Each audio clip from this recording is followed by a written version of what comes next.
Nuestro invitado de hoy tuvo una infancia dura, de esas que conciencian. Después estudió economía y descubrió los fracasos del neoliberalismo en América Latina. Fue capaz, como presidente de Ecuador, de cambiar su país. En otra vuelta de tuerca, Rafael Correa.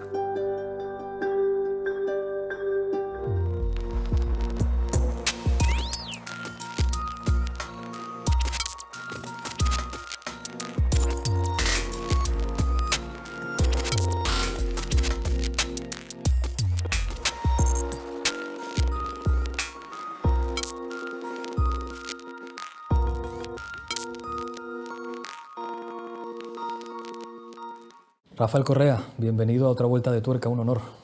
Gracias, Pablo, qué gusto verte. En este programa siempre empezamos preguntando por la infancia. Yo sé que la infancia de Rafael Correa no fue fácil. ¿Cómo era de niño? Fue una infancia dura, pero feliz, ¿no? Yo no vi a mi padre 3 años y medio, de los 5 hasta los 8 años y medio. Apenas llegó, a los 6 meses, mis padres se divorciaron.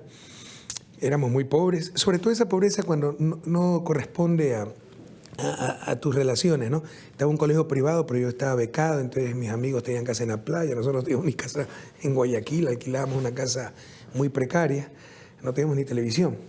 Pero nunca mis padres, eso fue un acierto, me hicieron sentir que carecíamos de algo y por el contrario, nos creíamos muy afortunados y en general te puedo decir fue una infancia dura, pero muy feliz. Si yo digo el nombre Eloy Alfaro, ¿eso qué significa para Rafael Correa, niño? Varias cosas, inspiración, el mejor ecuatoriano de todos los tiempos, el viejo luchador y medio pariente también. Yo soy Rafael Correa Delgado. Hay una experiencia muy importante en tu vida cuando eres muy joven, que es una misión de los salesianos en la que entras en contacto con el mundo indígena, aprendes quechua. ¿Qué recuerdas de aquello? Bueno, eso recuerdo muy bien porque no era tan joven, eso fue cuando me gradué.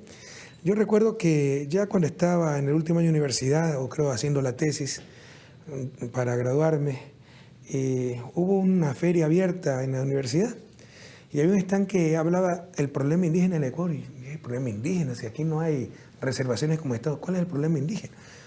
Y me di cuenta que como un joven profesional o futuro profesional de la costa de la ciudad no sabía nada del mundo indígena y me dio vergüenza. Y dije, yo no puedo llamarme economista si no conozco esto.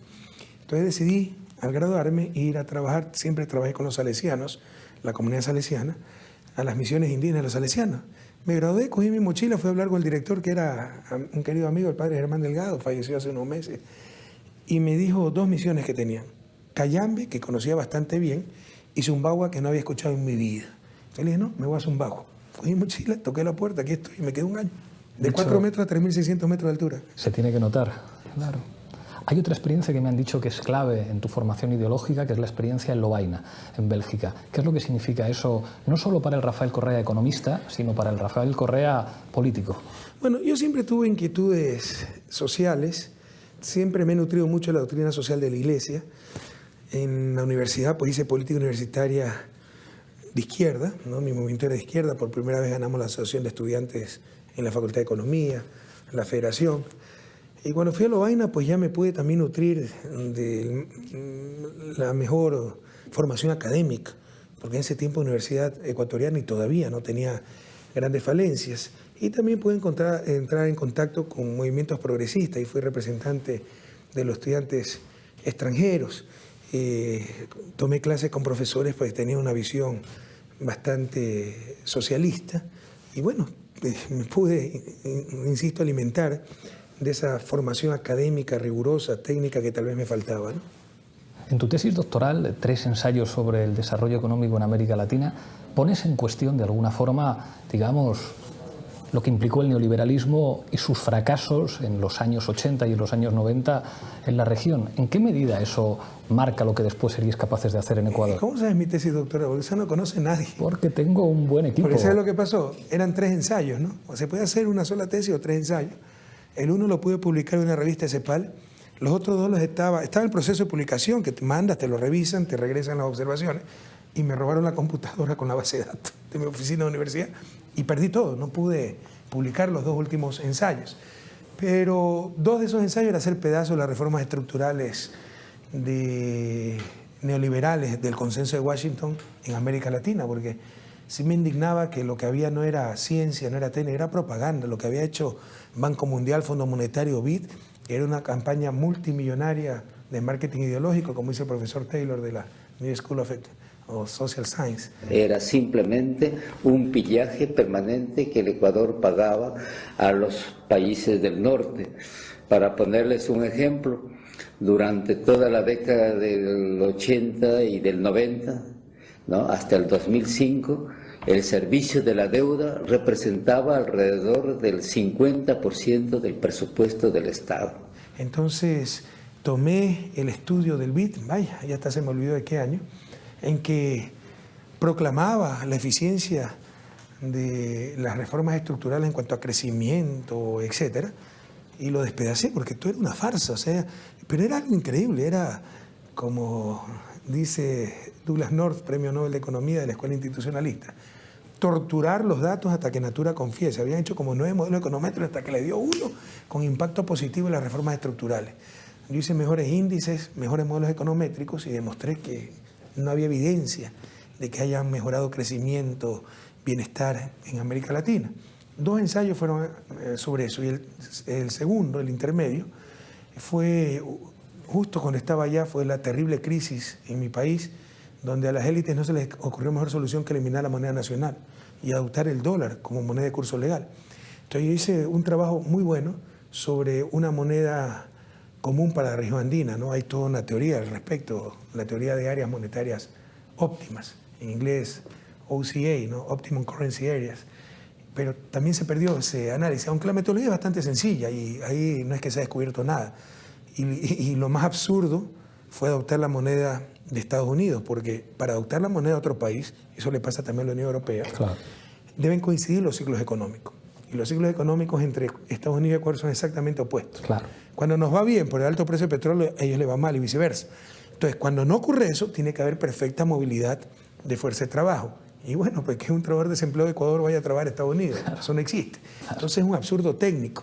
Ustedes en teoría tienen movilidad de fuerza de trabajo, pero saben que es prácticamente imposible también que un trabajador griego vaya a trabajar a Alemania o viceversa. Tuviste una experiencia antes de la Revolución Ciudadana como ministro de Economía y Finanzas 3 meses. Muy efímera. ¿Qué aprendiste esos 3 meses? La presión de las élites y la burocracia internacional. Yo fui muy crítico del Banco Mundial, del Fondo Monetario, todavía me acuerdo, cuando trataba de aplicar políticas soberanas y veía la risa sarcástica del representante del Banco Mundial. Cómo nos chantajearon con los créditos. Había un crédito... yo entro de ministro en abril, ¿no?, cuando cae el gobierno de Lucio Gutiérrez. Abril del 2005. 2004 se había cerrado todo para un crédito. Solo esperamos el desembolso. $200 millones el crédito, 100 millones el primer desembolso. Nunca llegó. Y siempre nos ponían otro pretexto del Banco Mundial.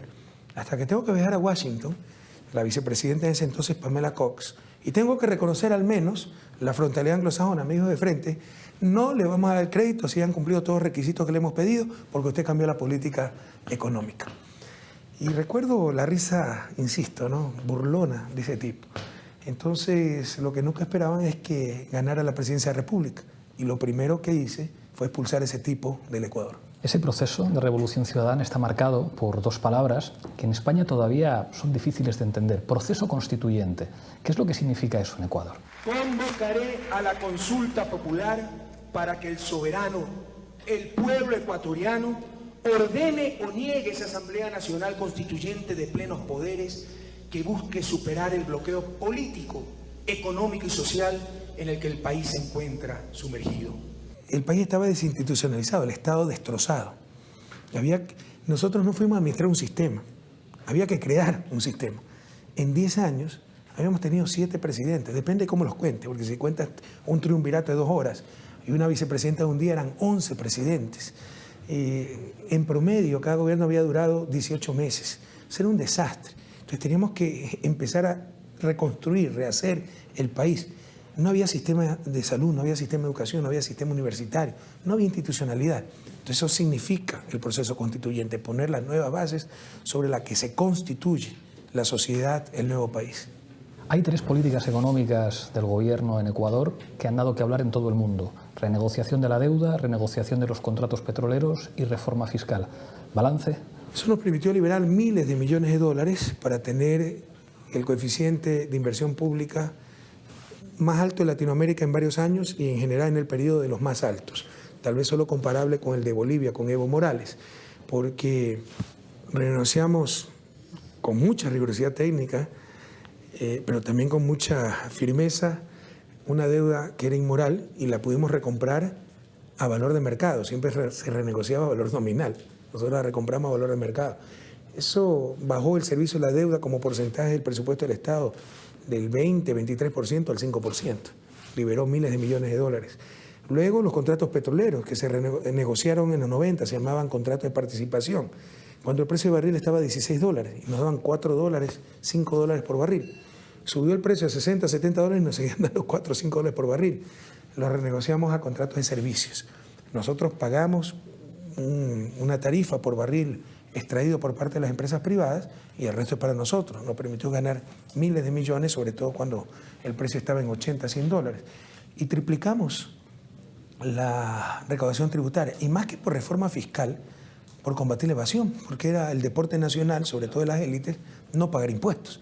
Entonces, del incremento, hay estudios técnicos, econométricos, del incremento en la recaudación, 92% es por mayor eficiencia, solo 8% es por nuevos impuestos. Se habla también mucho de la relación con China, que tiene implicaciones geopolíticas y que ha sido determinante en la política del Ecuador. Te quiero preguntar por el balance de esa relación, digamos, nueva, diferente, con un actor geopolítico fundamental que está creciendo como es China. Bueno, sobre China, mira, nosotros somos ejemplo en América Latina de la relación con China. Para el tamaño del país, probablemente es la mejor y más intensa relación. Lo que pasa es que nuestras élites ya no saben qué criticar y son bastante discriminatorias, ¿no? Si los gringos nos tratan la patada, no importa, porque son coloraditos, altos, pero con los chinos, llegar a convenios, etc. Pero gracias al financiamiento chino hemos cambiado la realidad del país, ¿no? Los multipropósitos, las hidroeléctricas, la inversión china en Ecuador y el financiamiento es determinante. Y la deuda con China no es ni la tercera parte de la deuda externa, que además en total no es ni el 26% del PIB. La deuda pública, no solo deuda externa, sino con el sector privado, será un 28%. En España es 100%. Pero no, como no tienen qué más criticar, asustan a la gente por el sobreendeudamiento y que el país está entregado a China. Todo es una gran mentira, ¿no? Os enfrentasteis a un golpe de Estado. ¿Qué significa gobernar y sentir presiones internas pero también externas? Bueno, eso es gobernar. Estar sujeto permanentemente a presiones y gobernar en función de las grandes mayorías, ¿no? Yo te diría que una cosa fundamental que ha hecho la Revolución Ciudadana es cambiar las relaciones de poder. Siempre nos dominaron unas élites. La crisis de 1999 fue terriblemente mal manejada porque el gobierno estaba absolutamente entregado a la banca, era un gobierno de los banqueros. Ahora hemos manejado extremas dificultades económicas, pero en función del bien común, porque el poder está en las grandes mayorías. Entonces, por ejemplo, tú te refieres al 30 de septiembre del 2010, cuando aprovechando una insubordinación policial azuzada por la prensa, por la oposición, con mala información, por una nueva ley, mintieron sobre la ley. El mejor síntoma de que cuando, para ratificarte en que tienes razón y los otros están equivocados, es cuando tienen que mentir para criticarte. Mintieron, engañaron, ¿ya? Hicieron sublevar a una parte, con mucha brutalidad, una parte de la fuerza policial, no pasaron de 1.000, y son 40.000 policías, pero patearon ciudadanos, disparaban, hirieron a mucha gente. Hay gente discapacitada en forma permanente y hubo 5 muertos en los enfrentamientos. Y yo fui retenido cuando fui a un cuartel policial sin saber la dimensión del problema, creyendo que era una simple mala información que aclarando las cosas se iba a solucionar, pero había todo un plan atrás para desestabilizar al gobierno, ¿no? La oposición llamó a las calles a los ciudadanos, salieron, pero para defender al gobierno. Se tomaron los canales públicos, se tomaron el aeropuerto, se tomaron la asamblea, se tomaron carreteros, etcétera, ¿no? Querían desestabilizar al gobierno y no lo lograron. Pero a mí, al ir a ese canal, a ese cuartel policial, yo estaba recién operado, tenía 24 puntos en una rodilla, mi rodilla derecha, caminaba con bastón y con dificultad. Me lanzaron gases lacrimógenos, empujones, me desvanecí. Me llevaron a emergencia al hospital policial que está al lado de ese cuartel y después me subieron al 3er piso, donde esta gente varias veces trató de tumbar la puerta para liquidarnos. Y yo dije claramente, salgo de aquí como presidente o como cadáver, pero yo no cedo en absolutamente nada. Quieren matar al presidente. ¡Aquí está! ¡Mátenlo si quieren ganar! ¡Mátenlo si quieren caer! ¡Mátenlo si quieren ganar! En vez de estar en la lucha libre, cobardemente escondido. Que los seguiremos con una sola política de justicia, de dignidad. No daremos un paso atrás. Vean cuánta miseria existe. ¡Una patria! ¡Aquí está! ¡Destrúyenla! ¡En este presidente! ¡No le da ni un paso atrás! Finalmente, fuerzas leales de las Fuerzas Armadas del Ecuador pues lograron rescatarnos, pero lamentablemente pues hubo fallecidos. Fue muy doloroso, pero la democracia ecuatoriana salió fortalecida. Yo creo que fue un punto de quiebre, de que no había marcha atrás, porque fue algo histórico. Normalmente la población salía a apoyar el golpe, ahora salió por decenas de miles espontáneamente a apoyar a su gobierno y se demostró estas fuerzas fascistas, brutales, que jamás esos métodos iban a tener resultado en la nueva democracia que vivía el país. Limitar la capacidad de los poderes financieros de controlar los medios de comunicación. Tocar a los dueños del poder y a los dueños de los medios sale caro y es difícil. Bueno, eso fue uno de los golpes en la espina dorsal de la estructura de poder en Ecuador. En la nueva Constitución aprobada en el 2008, proceso constituyente, por la experiencia que habíamos vivido, pusimos que el poder financiero, el sistema financiero no podía poseer medios de comunicación, porque ese fue uno de los detonantes de la crisis del 99. Todo se ocultó porque todo imperio económico y sobre todo financiero lo que hacía era descomprar sus medios de comunicación, pero todos. Los Isaías con Filambanco compraron TC, Gamavisión, el Banco del Pichincha compró con Diners Club, esto es un banquero Fidelegas, compró Teleamazonas. De 7 canales nacionales que teníamos, cuando yo llegué al poder, al menos 5 eran propiedad de la banca. Entonces, si tú querías poner una medida contra la banca, controlar tasas de interés, controlar servicios bancarios, cláusulas abusivas, tenías una campaña terrible en los medios de comunicación de que todo estaba mal, que eras un demagogo, etc. Entonces, en la nueva Constitución se prohibió a el sector financiero poseer medios de comunicación. Eso fue un golpe determinante, insisto, en la estructura de poder fáctico en el Ecuador. Gobernar a veces implica cabalgar contradicciones y el desarrollo económico de un país a veces implica que un gobierno de izquierdas tiene que enfrentar críticas de movimientos sociales o de los que dicen defender el medio ambiente. ¿Eso es difícil? ¿Eso cómo se maneja? Mira, la fórmula del éxito no la conozco, como alguien dijo. Me habían dicho que era Woody Allen, pero después me dijeron que no era Woody Allen. La fórmula del éxito no la conozco. La del desastre es querer contentar a todo el mundo. Y gobernar es tomar decisiones. Y no vas a poder contentar a todo el mundo, ¿no? Pero tienes que actuar en función de las grandes mayorías, en función de principios, valores.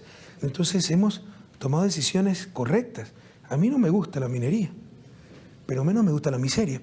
Y si Ecuador tiene un gran potencial minero, no podemos caer en la irresponsabilidad de no aprovecharlo para superar lo más rápidamente posible la pobreza, la miseria. Eso molesta a algunos con recta intención, pero con pena te digo que son la minoría.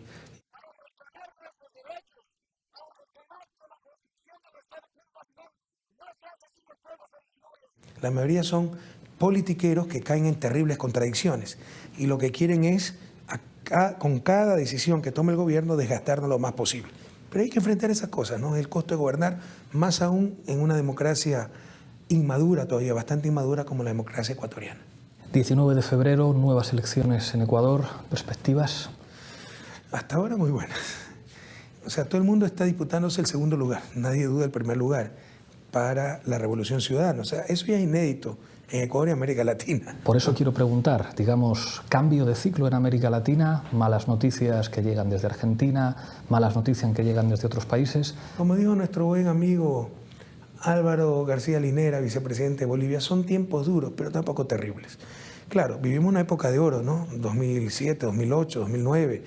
Grandes líderes sudamericanos, Lula da Silva, Hugo Chávez Frías, Néstor Kirchner, hoy los dos últimos desaparecidos, fallecidos. De 10 países sudamericanos, latinoamericanos, ¿no? Porque también está Guyana y Surinam, pero latinoamericanos, 8 con gobiernos de izquierda. Esa fue la época de oro, ¿no? Ahora las cosas son un poco más difíciles, pero así es la historia. O sea, hay avances y pequeños retrocesos, pero volver al punto de origen va a ser bastante difícil. Nuestros pueblos no lo permitirán. Podrá haber retrocesos temporales, pero yo creo que se han desencadenado procesos irreversibles. Y pronto, pues, frente al fracaso de los gobiernos de derecha, pues, volverán muchos gobiernos progresistas en la región. Vamos llegando al final a toda velocidad porque nos queda poco tiempo. Un referente político para Rafael Correa. Muchos, ¿no? El propio Hugo Chávez Frías fue increíble cuando llegó solito en 1999. El mismo Eloy Alfaro. Y ya como personaje histórico, un Gandhi, ¿no? Un libro para Rafael Correa. Depende de la etapa, ¿no? El libro Corazón de Edmundo de Amicis cuando fue niño. Cuando fue adolescente, Juan Salvador Gaviota, Richard Bach. Todos estos son de mucho idealismo, ¿no? Y ya, pues, por ejemplo, Bad Samaritan, ¿no? La historia del desarrollo con Hayu Chan. Hay muchos libros ahí. Una canción. Eso sí, ¿no? Mi cantante favorito, cantautor favorito, vive aquí, en Madrid. Alberto Cortés, argentino radicado desde siempre en Madrid. Pero mi canción favorita es Soy un corazón tendido al sol, de Víctor Manuel, asturiano. Preciosa canción. Preciosa. Una película. Me describe bastante bien. Mi película favorita, por la historia, la actuación, la música, es un poco vieja, pero para mí inigualable, es El Doctor Zhivago. Doctor Zhivago, gran película. Y ya para acabar, una rueda de reconocimiento a toda velocidad. Te digo nombres y lo primero que se te venga a la cabeza. Eso es bien riesgoso, pero bueno. Simón de repente Bolívar. se puede salir una mala palabra. Claro. Gigante latinoamericano, 2 palabras. El Papa Francisco. Extraordinario ser humano y amigo. Donald Trump. Un peligro. Ahora sí que llegamos al final, te entrego la taza de la tuerca. Hay que cogerla con la mano izquierda y mirando a esta cámara brindar por lo que quieras. Bueno, por Latinoamérica y por Europa, por un mundo más justo, por un nuevo orden mundial donde prima el ser humano antes que el capital. Salud. Un honor, un gusto. Gracias.